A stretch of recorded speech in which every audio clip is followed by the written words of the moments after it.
రాజుని కావ్యని అయితే ఇంకా అప్పు వాళ్ళ శోభనం గదిలో దొంగ అయితే వాళ్ళిద్దరిని కట్టేసి ఉంటాడు.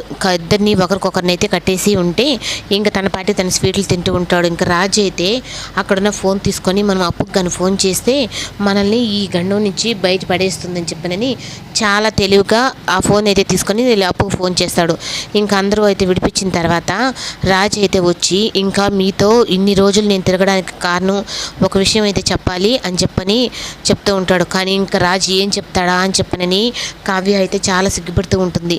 మీ పెదాల చాటున దాగిన మా మౌనాన్ని అలాగే మీరు చెప్పకుండా ఆగిపోతున్న మాటని నేను ఈరోజు బయట పెట్టేద్దాం అనుకుంటున్నాను అని అయితే నిజం చెప్పడంతో ఇంకా కావ్య అయితే రాజ్ అలా మాట్లాడుతూ ఉంటే చాలా టెన్షన్ పడిపోతూ ఉంటుంది. కానీ అపర్ణ అందరూ ఇంట్లో వాళ్ళందరూ అయితే నువ్వు గబాన్ చెప్పేసి రాజు మీ ఇద్దరికి పెళ్లి చేసేస్తాం, ఇప్పటికైనా మీ ఇద్దరు ప్రేమించి పెళ్లి చేసుకోవాలని కొంచెం ఫీలింగ్ ఉండేది కదా, ఇప్పుడు అది కూడా తీరిపోతుంది, నువ్వు చెప్పేసేరా అని చెప్పిన మనవడా అని చెప్పిన ఒక పక్క బామ్మ అపర్ణ అందరూ అంటూ ఉంటారు.